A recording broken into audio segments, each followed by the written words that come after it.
Es personīgi protu izsacināt daudzas lietas, ko es agrāk nepratu izdarīt. Un es varu pasniegt savu viedokli un arī varētu teikt savā ziņā protestēt, ja kāds kaut ko pasaka. Ja agrāk varbūt es piekāpos, bet teikt, esmu iemācījusies to nedarīt un pateikt savu viedokli. Es domāju, ka tas ir pluss man. Bet labs iegūms no tā, kad strādā grupās vai arī pāros, jo tad ir iespēja kontaktēties ar to otru, to pārinieku, tā teikt, var izzināt viņa domas, var viņš uzņemt, tā teikt, apmaiņā informācijas. Un tas arī palīdz kontaktēties. Svarīgākais, ko es iemācījos, secināt, jo agrāk man tas nebija ļoti labi sanācis.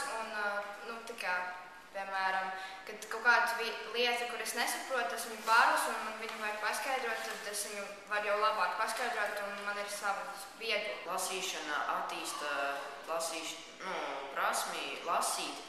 Un tie, kuri, piemēram, nav ļoti labi mīļu grāmatu lasītāji, kuri nelasa grāmatas vispār, tie var iemācīties lasīt. Principā tas, ko mēs tagad mākam izdarīt, ir ļoti labi mākam secināt lietas, vai tās ir saistīts ar vēsturi, vai arī personisko dzīvi, vai citiem priekšmetiem. Mēs mākam viņus secināt un izteikt to konkrēto domu, kas palīdz ļoti dzīvei un to parastās stundās neiemāca. Mums jāatrod konkrēta informācija, un ja tajā lielajā tekstā mums jāpasvītro tikai viens teikums, mums tas jāatrod. Un arī jāpaskaidro saviem vārdiem, lai citiem vieglāk būtu saprast.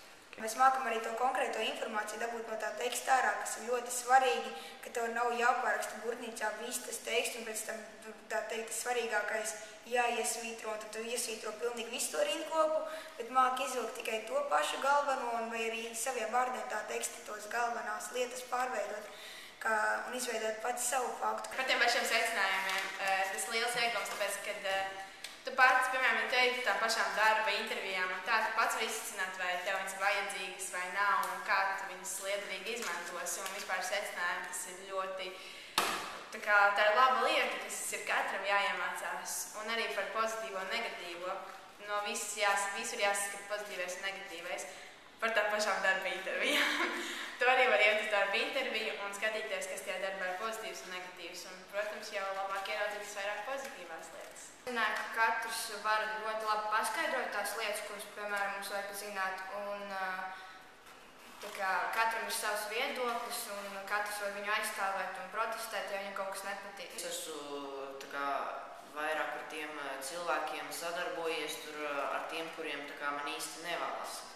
Negribētos strādāt, bet tā kā vēsturē mums skolotājs pasaka, lai mēs ejam, tad mēs aizejam un mierīgi vienkārši visu aprunājamies un visu izdaram kā vajag. Secinot par tiem secinājumiem, viņi ir svarīgi mūsu dzīvē arī tādēļ, ne tikai kaut kādām darba intervijām vai darbiem vai citam ārpus skolas, bet secinājumi ir vajadzīgi arī pašam priekš sevis. Tu vari secināt pats sevi. Var secināt, kādas lietas tevi ir labas, kādas ir sliktas. Tu zini, kur no tām sliktām, kā viņas pārtaisīt par labām lietām. Lai tev ir tikai labs cilvēks, nevis slikts, un tu vari secināt, kas ir jāmaina. Tu vari arī censties izmainīt pasauli un secināt, kas būtu jādara citādāk, lai kaut kas notiktu. Jo ikreiz, kad mēs kaut ko izdarām, mēs to pasauli arī izmainām.